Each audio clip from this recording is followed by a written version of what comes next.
Hai teman-teman semua.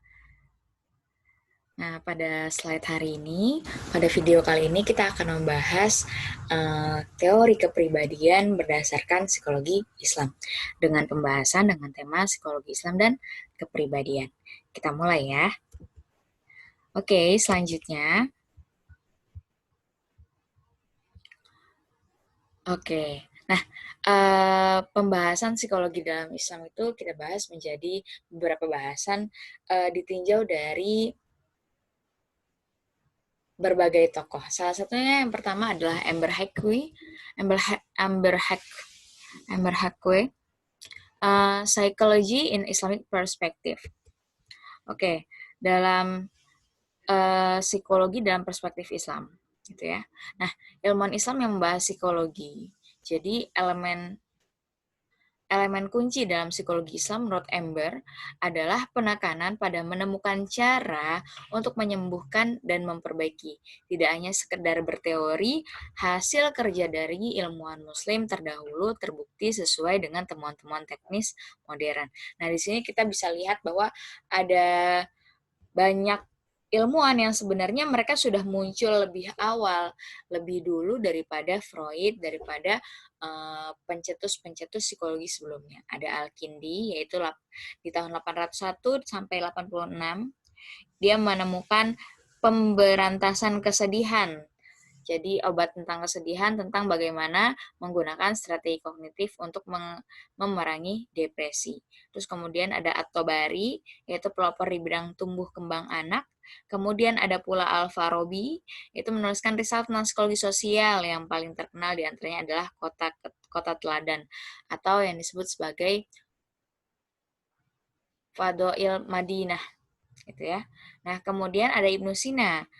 Dalam bukunya yang terkenal As-Sifa, membahas hubungan pikiran dan tubuh, sensasi, perspektif, dan aspek terkait lainnya. Ibnu Sina juga memberikan penjelasan psikologi tentang penyakit somatik tertentu. Jadi ini ada satu kisah tentang yang dikisahkan oleh Ibnu Sina.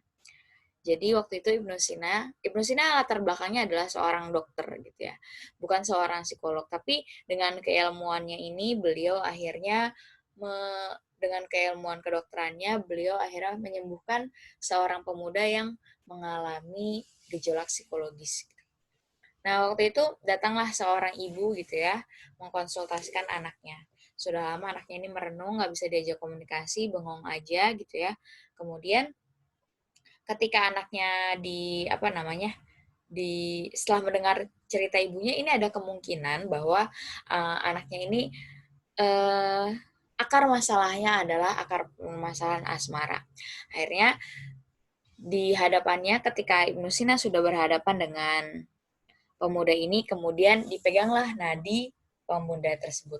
Kemudian saat itu diajak ngomong, pemudanya tidak bisa diajak berkomunikasi gitu. Jadi mau ditanya apa tapi tidak memberikan jawaban. Nah, kemudian akhirnya disebutkanlah nama perempuan satu persatu gitu ya.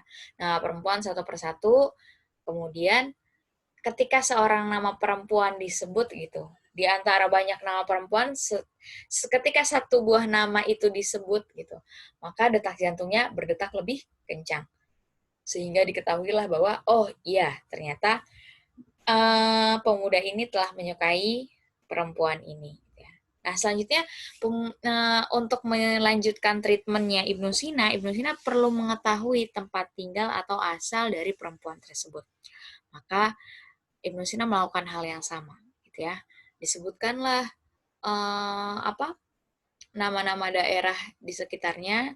Nah, kemudian ketika satu nama daerah disebut, jantung pemuda tersebut berdetak lebih kencang, sehingga diketahuilah bahwa, oh, disitulah Pak gadis ini tinggal, gadis ini berasal. Nah, banyak juga Ibnu Sina menjelaskan tentang perilaku, bagaimana kaitan antara psikologis kita atau suasana hati kita dengan dimensi fisik kita. Itu Ibnu Sina. Nah, ada lagi Ibnu Bajjah, mendasarkan kajian psikologisnya pada fisika. Jadi memang sebagian besar ulama muslim itu cukup menguasai bidang fisika gitu ya. Nah, Ibnu Bajjah mengkaitkannya dengan fisika, dia menjelaskan kecerdasan sebagai kemampuan terpenting untuk menulis banyak esai tentang sensasi dan imajinasi. Gitu. Banyak lagi nih. Oke, selanjutnya ada Ibnu Tufail, memberikan konsep unik tentang Ibnu Sina sebagai Hai bin Yakzan yang menunjukkan bahwa manusia memiliki kekuatan yang cukup untuk mencapai kebenaran hakiki dengan bantuan Quran dan Sunnah yang suci. Oke, jadi ceritanya Hai bin Yakzan ini, kalau misalnya teman-teman tahu cerita tentang Tarzan, maka Hai bin Yakzan ini adalah inspirator dari kisah Tarzan ini. Jadi Hai bin Yakzan dikisahkan bahwa dia ini dihanyutkan oleh orang tuanya ke laut, kemudian seekor ibu rusa mengasuhnya. Jadi kalau misalnya di Tarzan itu adalah singa, kalau di sini adalah seekor rusa. Nah, di sini jadi Ibnu Tufail benar-benar menjelaskan bagaimana proses berpikir seorang manusia yang tidak bisa berkomunikasi sama sekali dan tanpa petunjuk sama sekali. Dan dalam hal ini pencarian kebenaran yang dilakukan oleh Hai bin Yakzan itu murni berdasarkan pemikirannya tentang lingkungan. Dan di sini karena dia itu tinggalnya di hutan, di pulau terpencil, sehingga tidak ada manusia lain gitu. Nah, jadi di sini Ibnu Tufail mencapai kebenaran hakiki tanpa bantuan Al-Quran dan Sunnah. Itu berarti, kalau bisa dikatakan sebenarnya, itu berarti sesungguhnya untuk menjadi seorang muslim atau untuk meyakini adanya keesaan Allah, seseorang itu tidak perlu menunggu kedatangan Al-Quran dan Sunnah, tapi berdasarkan penalaran manusia sendiri, manusia telah mampu melakukan hal tersebut. Oke, selanjutnya ada Al-Ghazali meneliti sifat manusia dengan sangat rinci dan menemukan bahwa semua fenomena psikologis berasal dari diri sendiri. Dia menjelaskan secara rinci sifat jiwa dan penyebab psikopatologi. Jadi di sini konsep Imam Al-Ghazali adalah konsep yang paling lengkap. Kenapa? Karena Imam Al-Ghazali sudah mengembangkan dinamika psikologi, bahkan konsep perkembangan dari manusia itu sendiri berdasarkan elemen jiwa. Gitu. Di sini Imam Al-Ghazali bukan bergerak sebatas mengobati saja, tapi juga menjadi menjadi pencegah. Jadi Imam Al-Ghazali menjelaskan daripada mencegah, kemudian mencegah, mengobati, sampai akhirnya mengembangkan.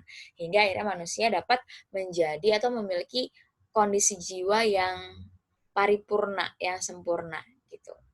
Nah, kemudian ada Yahya ibnu Masawaih dan Abu Zaid Hunain dan Ishaq bin Imran semuanya menulis monograf tentang melankoli, menekankan manfaat psikoterapi. Nah, dalam hal ini para ilmuwan Islam itu sudah sangat aware sama yang namanya psikologi dan psikoterapi atau terapi jiwa.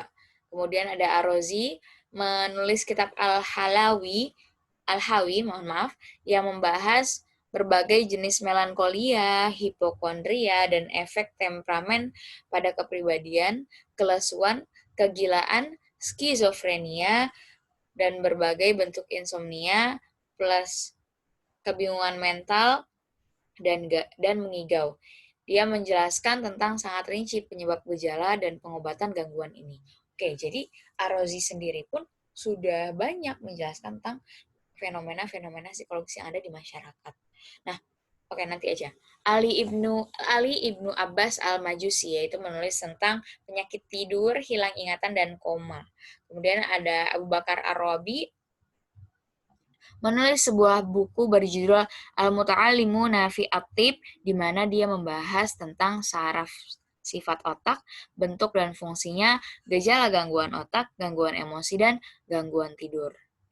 Jadi sudah masuk ke ilmu neurologi. Bayangkan, dulu belum ada yang namanya teleskop gitu ya, stetoskop, dan bentuk lainnya yang itu merupakan perkembangan teknologi saat ini. Manusia saat ini baru bisa menjelaskan hal itu dengan bantuan-bantuan alat-alat canggih ini. Sedangkan ilmuwan Islam terdahulu sudah lebih awal dan sudah lebih maju membahas tentang ini. Terus kemudian tadi ada Ibnu Bajah dan lain sebagainya. Sekarang ada Al-Balakhi, yaitu menulis secara rinci tentang terapi rasional dan kognitif untuk kecemasan, depresi, kemarahan, panik, dan gangguan obsesif. Jadi zaman dulu juga ada gangguan-gangguan ini.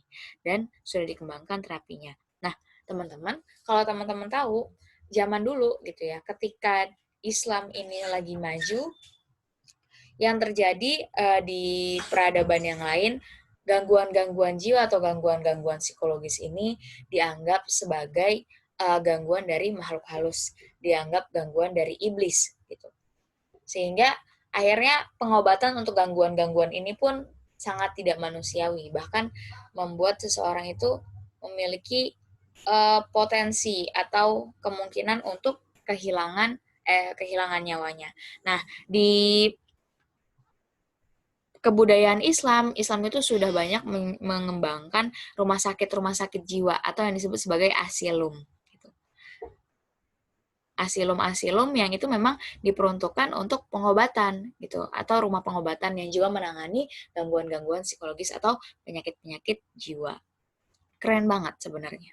Kalau misalnya kita mau menggali konsep psikologi berdasarkan pemahaman ulama-ulama, itu luar biasa.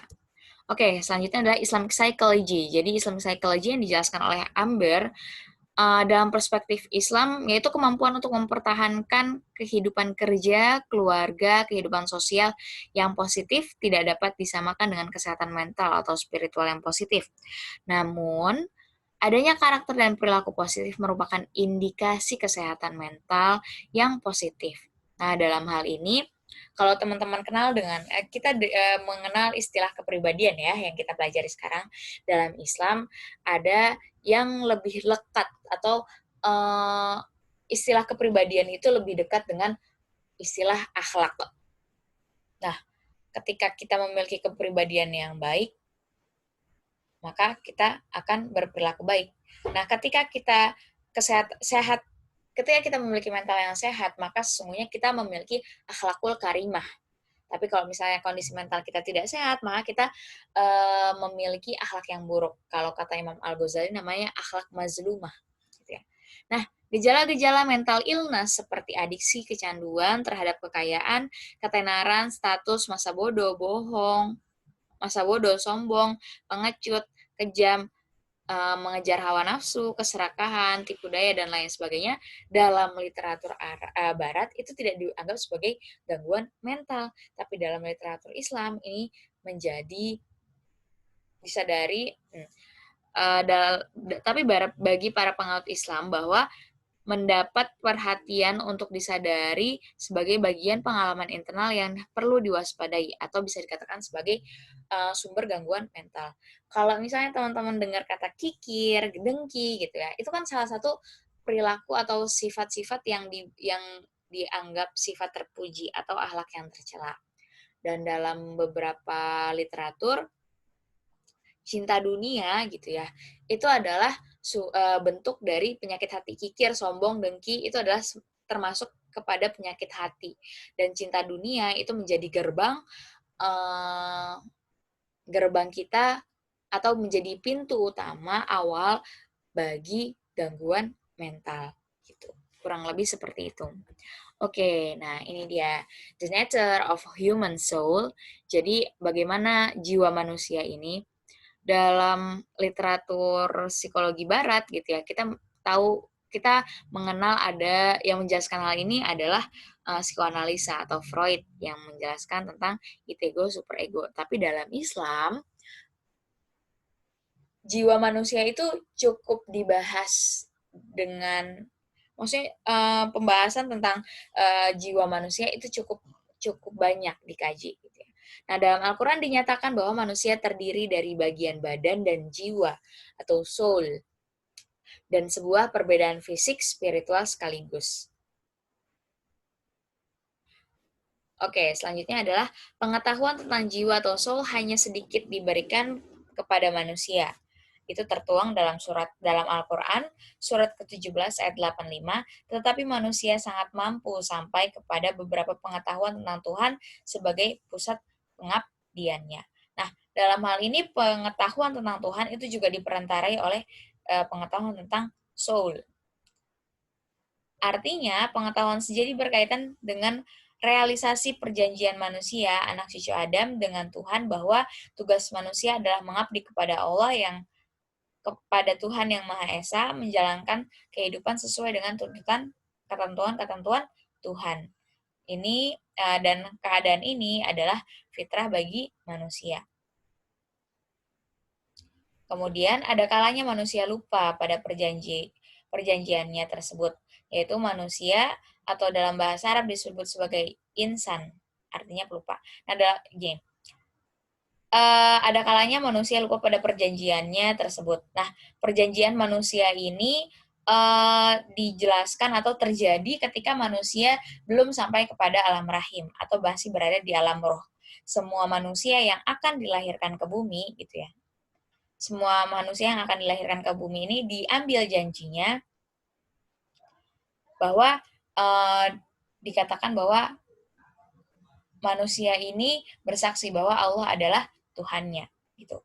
Tapi ini pengambilannya adalah di alam ruh, gitu. Dan ketika kita lahir sebagai manusia, akan sangat mungkin kita tidak ingat apa yang sudah kita janjikan ketika di alam ruh itu. Seperti itu. Nah, di sini manusia itu disebutkan atau diungkapkan dalam banyak apa? Dalam banyak istilah. Salah satunya adalah al-insan, insan. Nah, insan ini berkembang. Ada kata bahasa Arab yang namanya adalah nasia. Nah, insan dengan nasia ini memiliki akar kata yang sama. Dan nasia sendiri artinya adalah pelupa. Sehingga kata insan itu juga berkaitan dengan manusia yang penuh dengan kelemahan. Salah satu kelemahannya adalah lupa. Nah, manusia lupa dengan janji kepada Tuhan untuk mengikuti perintah Tuhan, dan ketidakpatuhan inilah menjadi sumber persoalan hidup manusia, termasuk persoalan-persoalan psikologisnya. Ketika misalnya kita tidak mengejar ridhonya Allah, tapi mulai mengkhawatirkan dunia, sehingga akhirnya kita mengalami berbagai gangguan-gangguan psikologis. Jadi, karena kita tidak patuh, karena kita tidak mengikuti ketentuan-ketentuan yang telah diberikan oleh Tuhan, yang telah diberikan oleh Allah, sehingga akhirnya kita berada pada jalan yang salah, berada pada jalan yang menyimpang, dan akhirnya memiliki potensi untuk mengalami gangguan psikologis. Tuhan telah membekali manusia dengan segala kemampuan dan bakat-bakat untuk bisa membedakan yang benar dan yang salah, yang membedakan makhluknya dengan yang lain. Jadi salah satu kelebihan dari manusia itu adalah di bagian akal, di mana makhluk hidup lainnya itu tidak memiliki akal. Malaikat itu tidak memiliki akal, begitu pula dengan hewan dan tumbuhan. Nah, kemudian manusia juga diberikan wewenang untuk free will atau kehendak, atau yang kita sebut sebagai irodah. Jadi kita bisa memilih antara dua pilihan. Oke, pertanyaannya, apakah kalau manusia bisa memilih, lalu bagaimana dengan makhluk yang lain? Apakah tumbuhan bisa memilih? Apakah laut bisa memilih? Apakah hewan bisa memilih? Apakah malaikat bisa memilih? Sesungguhnya letak pilihan itu hanya ada pada salah satunya adalah manusia. Itu salah satu kelebihan dari manusia di antara makhluk yang lain. Oke. Nah, dalam hal ini, manusia ini perlu menyadari bahwa dia itu hal yang unik gitu ya. Ketika misalnya kita membahas tentang teori humanistik, maka manusia itu benar-benar memiliki kebebasan, seakan-akan manusia dapat melakukan berbagai hal apapun itu gitu ya. Dan itu hanya terletak pada dirinya saja, atau ya terpaku dengan dirinya aja. Tidak ada kaitannya dengan ketuhanan. Sedangkan dalam manusia yang dipahami oleh psikologi Islam yang dijelaskan oleh Ember ini adalah manusia yang juga perlu menyadari adanya takdir Allah. Gitu. Jadi manusia ini hidup di antara dua hal, bahwa manusia perlu meyakini apa yang terjadi itu adalah takdir Allah dan manusia juga memiliki kehendak atas itu. Ini juga menjadi hikmah kehendak kehendak atau iroda ini juga menjadi hikmah dari ketidaktahuan manusia akan takdirnya sendiri.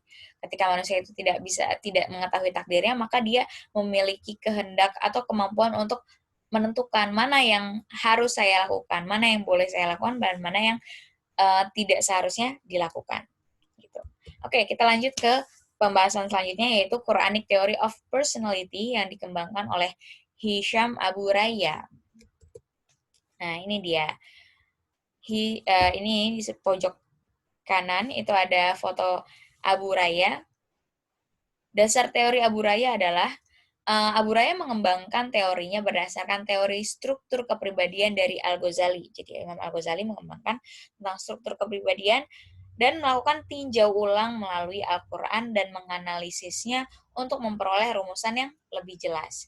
Abu Hamid Muhammad Al-Ghazali atau Imam Al-Ghazali mengembangkan tentang a comprehensive psychospiritual teori yang berakar dari keyakinan dan filosofis Islam. Salah satu kontribusi terbesar kepada psikologi Islam adalah structural theory of personality atau teori struktur kepribadian. Berdasarkan penggaliannya dari Al-Quran, Al-Ghazali ini yang ditemukan oleh Abu Raya menyatakan bahwa kepribadian manusia terdiri dari 4 struktur psikospiritual, yaitu qalb atau hati, ruh, kalau bahasa Arabnya ruh atau spirit, kemudian nafs atau psyche, dan akal atau intelek. Nah, dalam hal ini, keempat ini memiliki satu kesatuan yang sama, tapi bergerak dengan fungsinya masing-masing. Jadi setiap nama itu sebenarnya masing-masing ini adalah satu, tapi kesatuan ini dibedakan berdasarkan fungsinya. Beda fungsi, beda nama, gitu ya. Struktur ini menurut Al-Ghazali saling terkait secara dinamis, dan keterkaitan ini menentukan kesejahteraan psikospiritual individu. Nah, untuk poin ini itu betul sekali. Artinya dalam jiwa manusia gitu ya, itu bisa berdinamika. Makanya kalau dalam sebuah doa gitu ya, atau sebuah dalam Islam itu jiwa atau hati itu sifatnya memiliki sifat terbolak-balik atau berubah-ubah. Hal ini disebabkan karena dinamika yang ada di hati itu sendiri. Nah, ini dia. Struktur teori kepribadian Al-Ghazali, qalb ini merupakan inti dari nafs dan keterkaitannya sangat penting dibandingkan keterkaitan qalb dengan struktur psikospiritual yang lainnya atau ruh dan akal. Proses-proses penting pada manusia berlangsung di qalb, dan Al-Ghazali menyatakan qalb sebagai sebuah spiritual divine entity atau esensi kemanusiaan yang berisi tentang kemampuan mengetahui, berpikir, dan memahami. Jadi, sebentar. Oke. Jadi proses kita dalam memahami sesuatu itu bukan terletak di akal gitu ya. Akal ini nanti kita akan belajar, tapi adanya proses ini, proses memahami, proses menyimpulkan sebuah konsep besar gitu ya, itu bukan adanya di akal tapi adanya di qalb.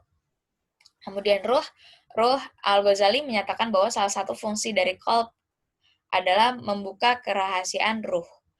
Menurut Abu Raya, kadang-kadang Al-Ghazali menggunakan kata ruh secara bergantian dengan qalb. Pada kesempatan lain, roh dinyatakan seakan-akan berada di dalam qalb. Jadi memang untuk istilah ini, soul ini gitu ya, tadi seperti saya jelaskan bahwa memiliki banyak nama, dan masing-masing nama itu struktur ini ada yang menjelaskan bahwa struktur ini adalah satu kesatuan seperti yang dibahas oleh Imam Al-Ghazali, tapi ada juga ini menjadi elemen-elemen atau bagian-bagian yang ada dalam jiwa manusia gitu ya. Nah, kemudian masih kurangnya penjelasan penjelasan tentang roh dan qalb ini merupakan salah satu kelemahan penjelasan Al-Ghazali yang mendasari teori Abu Raya. Nah, di sisi lain, penjelasan tentang ruh ini juga tidak banyak dibahas karena memang pembahasan ruh dalam Al-Quran juga tidak banyak dijelaskan gitu ya. Ruh ini merupakan salah satu pembahasan atau salah satu topik yang Allah jelaskan bahwa Allah katakan bahwa ini bukan urusanmu atau ini bukan urusan manusia, sehingga kamu nggak perlu tahu banyak, kurang lebih seperti itu. Oke, kemudian struktur yang selanjutnya adalah nafs. Al-Ghazali menjelaskan bahwa nafs itu ada dua. Nafs yang pertama merupakan nafs terendah dari manusia yang bertanggung jawab terhadap dorongan-dorongan emosi primitif seperti marah atau kualitas diri yang tidak diinginkan. Kemudian makna kedua, nafs merupakan diri atau self manusia. Dalam pengertian ini, nafs dapat mengandung berbagai sifat tergantung dalam keadaan dan tahap perkembangannya. Misal tenang, mencela, jahat, dan lain sebagainya. Gitu. Nah, di sini sebenarnya kalau misalnya ngomongin Al-Ghazali mungkin kita bisa bahas lebih detail di pembahasan yang lain, gitu ya. Kemudian akal merupakan fungsi intelektual dari kepribadian manusia. Berbeda dengan nafs yang bekerja berdasarkan pengaruh baik yang berasal dari Tuhan dan roh, dan buruk berasal dari setan. Akal merupakan unsur yang seperti malaikat. Berdasarkan pemahamannya, menurut tulisan Al-Ghazali, Yasin menyatakan bahwa akal merupakan mengontrol dorongan-dorongan yang berasal dari setan yang mengarahkan jiwa manusia ke jalan yang tepat. Jika akal berhasil, maka pengaruh buruk dari setan tertentu akan melemah dan secara perlahan menghilang dan tercapai keadaan yang seimbang atau harmonia yang kondusif yang berlakunya keinginan Tuhan pada manusia. Oke. Di sini ada 8 main konsep atau 8 konsep utama dalam Quranic Theory Personality. Yang pertama adalah nafs merupakan keseluruhan pribadi atau kepribadian yang karenanya melingkupi semua struktur kepribadian manusia.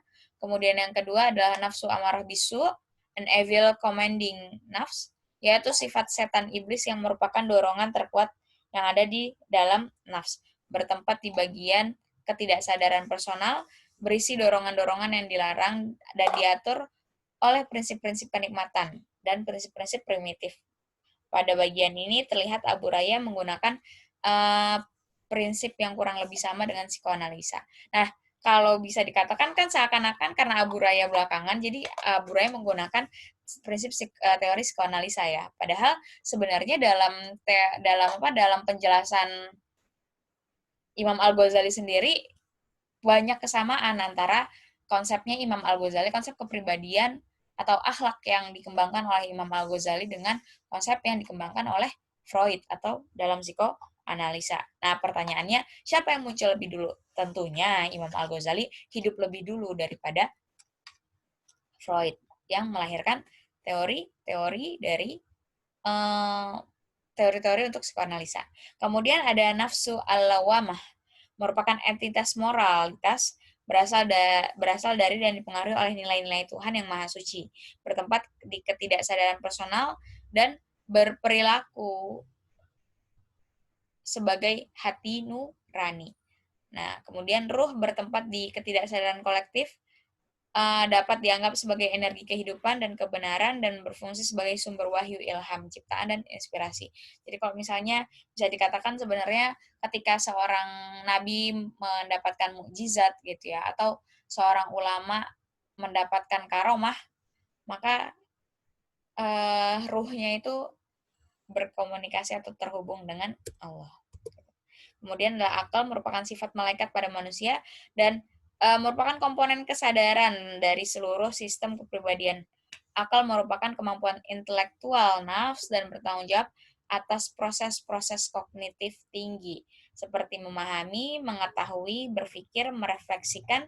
Fungsi utamanya adalah memahami esensi Tuhan melalui manifestasinya di alam manusia. Ada lagi qalb merupakan the heart of nafs or the totality of nafs. Dalam qalb, input dan semua pesan dari seluruh struktur nafs diperoleh dan diintegrasikan. Sebagai konsekuensi qalb ini menjadi penentu nasib atau fate nafs. Kemudian ada nafs al-mutmainnah, merupakan the ultimate desired outcome of the dynamic interplay between the different consensus of nafs. Kemudian yang terakhir adalah an-nafs al-marid atau nafs yang sakit. Marid itu artinya sakit. Itu keadaan patologis gitu ya. Namanya marid berarti patologis yang dihasilkan dari kolb yang sangat banyak mengalami konflik dan tertutup. Ini juga tentunya berkaitan dengan dinamika kolb itu sendiri. Oke, struktur kepribadian ini dan luarannya saling mempengaruhi dan saling pengaruh mempengaruhi. Kolb adalah inti dari sistem terkoneksi dengan sistem yang lain. Kolb merupakan menerima input dari external world dan memproses secara kognitif dan mengirimkan hasilnya melalui link tertentu ke hati. Roh memiliki dua link ke hati atau kolb, yaitu hubungan langsung yang hanya dimiliki oleh orang tertentu. Kemudian hubungan tidak langsung karenanya tidak mudah diakses oleh semua dan melalui nafsu al-lawamah. Qalb dan nafs amarah bisu terhubung secara langsung. Proses integrasi yang terjadi di qalb diumpankan kembali ke nafs dan menentukan outcome-nya, yaitu apakah dia mutmainnah atau tenang ataupun marid atau memiliki gangguan atau patologis gitu ya. Important character of our Quranic theory of personality, ini adalah karakteristik penting dari teori kepribadian Qurani. Yang pertama adalah kreasionisme gitu ya. Teori ini mengemukakan bahwa Tuhan menciptakan manusia melalui rohnya, menyuntikkan ke dalamnya kebenaran ilahi dan beberapa atributnya, dan membiarkan setan beroperasi di anfus mereka dengan tujuan utama menyesatkan mereka. Kemudian, kedua, teori kepribadian Al-Quran bersifat struktural, yaitu nafs terdiri dari beberapa struktur yang masing-masing memiliki fungsi yang unik dan sangat jelas. Ketiga, model kepribadian Quranik adalah dynamic atau dinamis. Sebuah model dinamis menyatakan ada kekuatan dalam konflik di dalam individu dan pikiran, emosi, dan perilaku itu adalah ada resultan dari kekuatan-kekuatan yang saling bertentangan. Nafs amarah bisu dan nafsu al-lawamah merepresentasikan komponen nafs setan dan ketuhanan, masing-masing beroperasi dalam arah yang berbeda yang mengakibatkan konflik psikologis dan kecemasan dan kerinduan akan ketenangan pikiran. Keempat, model kepribadian Quranik adalah topografi, yaitu struktur nafs ada dalam berbagai tingkatan kesadaran, sadar, tidak sadar pribadi, dan ketidaksadaran kolektif. Kelima, model kepribadian Al-Quran bersifat holistik. Nafs berjuang untuk mencapai kesatuan yang utuh dan terintegrasi. Satu kesatuan yang menyeimbangkan semua kebutuhan dan perjuangan psikologi spiritual. Keenam, teori kepribadian Quranik mengakui bahwa Tuhan memasukkan ruhnya ke dalam manusia dan mengakui potensi manusia untuk mencapai tingkat eksistensi yang lebih tinggi dan diwujudkan dalam nafsu al-mutmainnah yang akan dipuaskan dan memuaskan. Akhirnya mencapai surga. Namun teori ini memiliki pandangan yang sebagian besar negatif tentang sifat manusia. Oke, ini ada teori religiusitas. Kita akan membahas tentang religiusitas. Teman-teman mungkin sudah kenal yang namanya religius gitu ya. Nah, sekarang kita belajar tentang religiusitas. Religiusitas pengertiannya adalah merupakan konsep yang tidak mudah didefinisikan. Betul, sangat betul. Para ahli cenderung membuat definisinya sendiri-sendiri, sebagian bahkan tidak membuat definisi, tapi hanya menjelaskan fenomena religiusitas. Karena fenomena religiusitas itu mungkin ada yang melihat itu dari aspek luar atau aspek perilaku saja, tapi sesungguhnya religiusitas itu juga mencangkup aspek keimanan. Salah satu penyebabnya adalah sulitnya mendefinisikan agama, karena agama merupakan fenomena yang kompleks tentang keyakinan, perilaku, dan pengalaman individu. Sehingga para ahli kesulitan membuat definisi yang dapat mencakup keseluruhan dari pengertiannya itu. Nah, di sini Hill tahun 2000 menjelaskan bahwa religion ini berasal dari kata religio yang berhasil a bond between humanity and some greater than human power. Mengenai ini, para ahli mengartikan bahwa ada 3 aspek yang saling terkait. Yang pertama adalah sebuah kekuatan supernatural terhadap kekuatan supernatural ini kemudian memotivasi individu dan membuat individu menjadi berkomitmen. Kemudian yang kedua adalah sebuah perasaan hadir dalam diri individu yang meyakini adanya kekuasaan supernatural tersebut.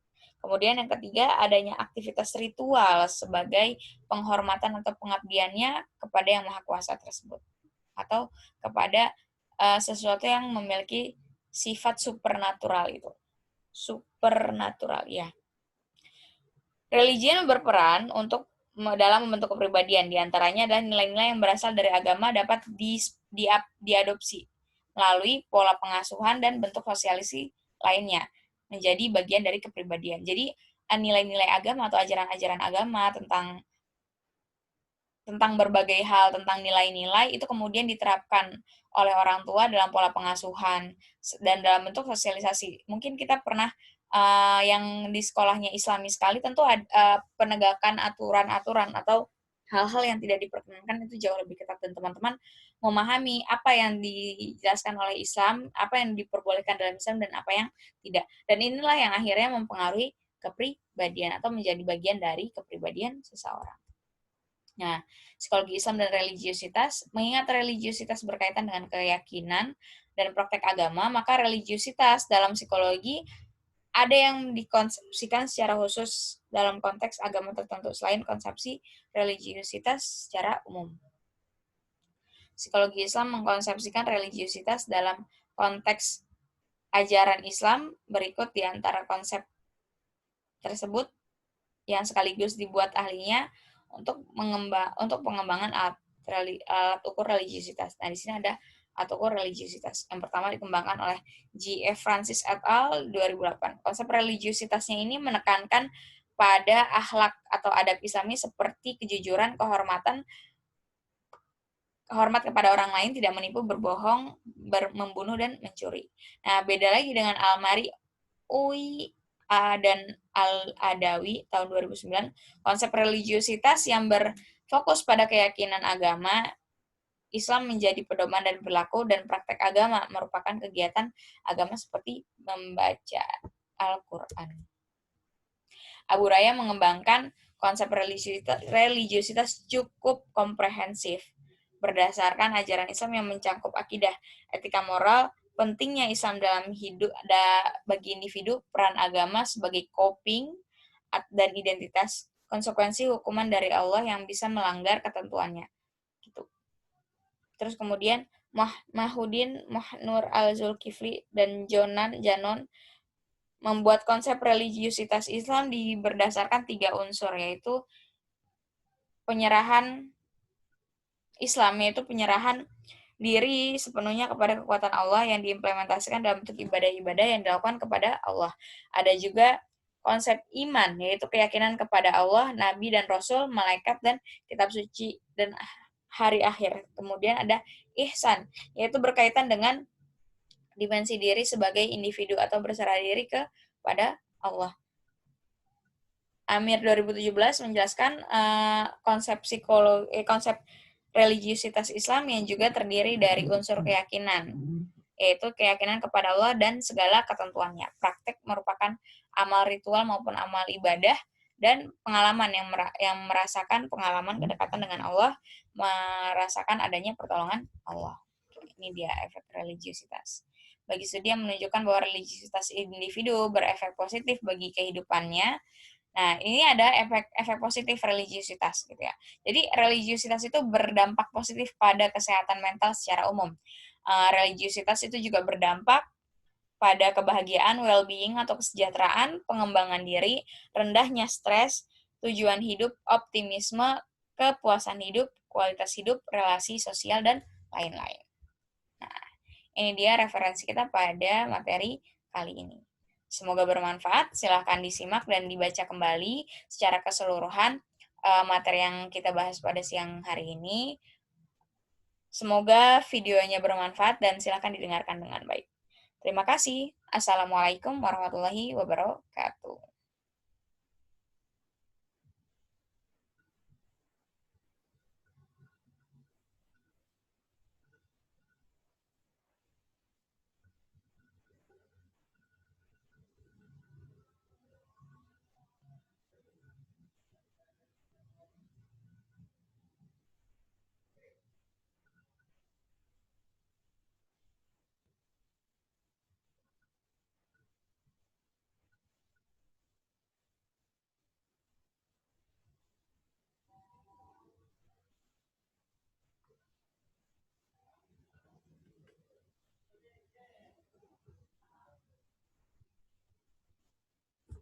Baik, terima kasih atas perhatiannya. Kita akhiri.